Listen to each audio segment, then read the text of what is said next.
You never know when a medical, car, or family emergency will arise, and that's why it's always important to stay financially prepared.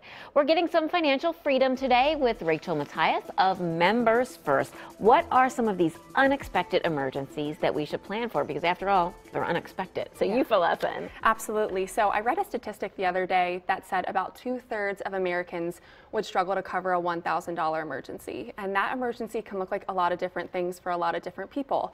It could be unexpected job loss. It could be a medical emergency for you, a family member, or maybe even a beloved pet, or those pesky car repairs that always seem to pop up at the worst time possible, or even car repairs with all of the rain that we had over the summer and even the wind that we've been having. You're not expecting it, but they do happen, and you want to make sure you're prepared when they do happen. They do, and what may seem like a small little bump in the road can be very, very, very costly.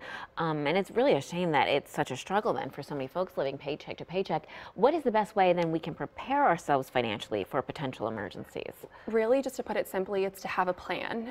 You want to sit down with your family, make sure that you and your family are covered and your finances. And really, there are two main points that we think you should incorporate into your plan. And the first one is insurance. You want to make sure that you and your family and your assets are taken care of should one of those emergencies arise. The second part that you want to make sure is in that plan is an emergency fund. And what we recommend for that is that you have 3 to 6 months expenses, liquid cash ready to go. And when we say liquid, that means you need to be able to get your hands on it quickly. So we suggest that you put that in either a money market account or a savings account so that when an emergency does happen, you can get your hands on that money and the emergency ends up not being that big of a deal. That's good, because many people may have assets, like maybe you could sell off a car or something like that, but that's not instant. Exactly. Right? You want the cash right Exactly.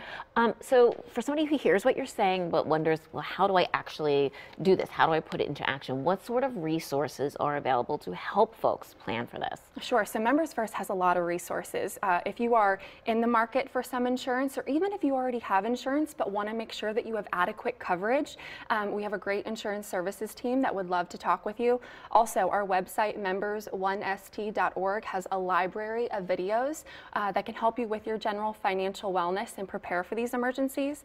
We also offer financial education seminars that we will help you with your general financial wellness and preparing for those emergencies as well. But really, if you stop in at any of our branches, sit down with that associate. They would love to talk with you and help you devise that plan so that when those emergencies arise, you and your family are covered. Absolutely. Members First is such a terrific resource for the community. Thank you so much, you. Rachel. We'll be right back.